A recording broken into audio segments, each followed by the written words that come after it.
안녕하세요. TV조선 박상현 기자입니다. 저는 오늘 프로젝트명 MX5 모델명 디올류 산타페 공개 현장에 나와 있습니다. 5년 만에 풀체지된 산타페가 과연 어떤 모습으로 바뀌었는지 한번 살펴보겠습니다. 네, 바로 디올류 산타페입니다. 지난 4세대 모델에 비해서 4세대가 좀 동글동글했다면 이번 모델 같은 경우는 한눈에 봐도 각이 지고 완전히 바뀐 모습인 걸 알 수 있을 것 같긴 합니다. 사람들이 봤을 때도 일단은 너무 동글동글한 모습에서 새로 바뀐 모습이 더 각이 지고 좀 더 남성스러운 모습을 띠고 있다, 이런 느낌을 갈 수 있을 것 같은데요. 확실히 5년 만에 바뀐 모델이다 보니까 많은 변화가 좀 있는 것 같습니다. 전면부를 봐도 일단은 많은 큰 변화가 있고, 일단은 전면을 봤을 때도 웅장함은 그대로 느낄 수가 있습니다. 특히 현대차의 마크가 요즘 기존에 쓰던 것처럼 크게 박혀 있고, 전체적으로 봤을 때도 현대차를 상징하는 느낌을 많이 주고 있는데요. 특히 이번에 보니까 H라인이 좀 많이 쓰였습니다. 현대차의 로고에 쓰고 있는 H라인이 라이트에도 좀 이렇게 H라인이 들어가 있고, 반대쪽 라이트에도 마찬가지로 들어가 있습니다. H라인이.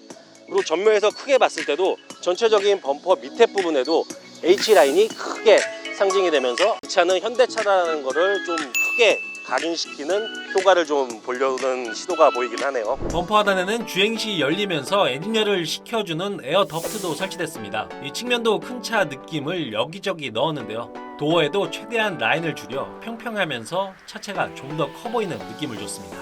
휠 같은 경우도 어떻게 보면 차의 크기에 맞게 지금 현재 21인치 휠이 끼워져 있습니다. 타이어 같은 경우 21인치 타이어가 끼워져 있고, 휠 같은 경우도 기존보다는 좀 더 화려해진 모양으로 바뀐 느낌을 좀 주고 있네요. 어떻게 보면 여기도 이제 은색과 금색의 조화를 줘서 좀 더 강인하면서도 화려한 느낌을 좀 확실하게 받고 있는 것 같습니다. 손잡이를 많이 감추거나 잘 안 보이게 하는 추세인데, 아무래도 차량을 키우다 보니까 이 부분도 손잡이도 어떻게 보면 더 커지고 더 각지게 밖으로 튀어나와서 오히려 더 좀 더 와일드한 느낌을 주는 것 같아요. 앞창문 같은 경우도 길이가 좀 있고, 특히 두 번째 2열 창문 자체가 두 단으로 나눠져 있긴 하지만 꽤 넓어졌고, 여기에 3열 쪽도 창문을 크게 뺐습니다. 이쪽은 뭐 덕트는 아닌 것 같고요.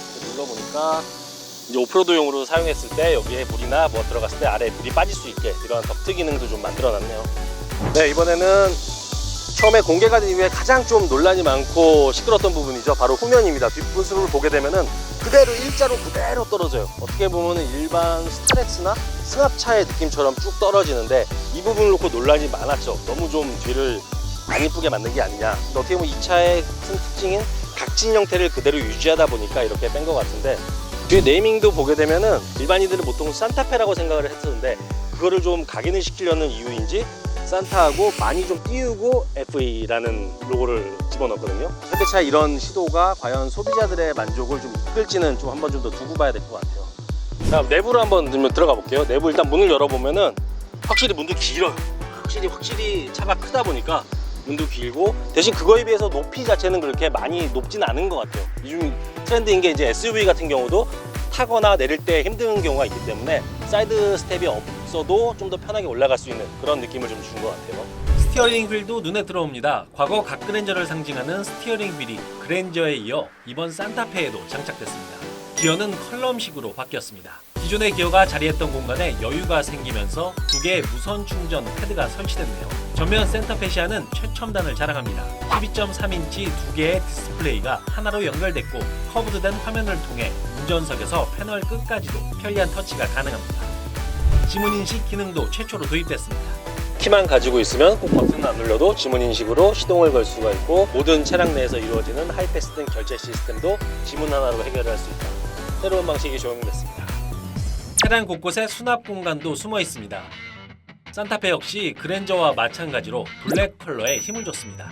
이 차가 바로 블랙 잉크 에디션입니다. 블랙 잉크라고 해서 블랙을 좀 검정색을 많이 썼어요. 보면은 타이어의 휠도 검정색으로 했고, 리어 범퍼 쪽도 다 블랙으로 쭉 둘렀는데, 이 블랙 잉크 에디션과 일반 기본 모델을 봤을 때 확실히 좀 확연히 느낌이 달라요. 확실히 블랙 잉크 에디션이 좀 고급스러워 보이기는 하는데, 차값에서 좀 어느 정도 차이가 날지, 트림에 따라서 어느 정도 차이가 날지, 그게 좀 관건으로 보입니다. 엔진 라인업도 확 바뀌었습니다. 기존 산타페에 달려있던 2.2 디젤 트림은 단종시켰고, 이번에는 1.6 하이브리드 모델과 2.5 가솔린 터보 두 가지 트림만 넣었습니다.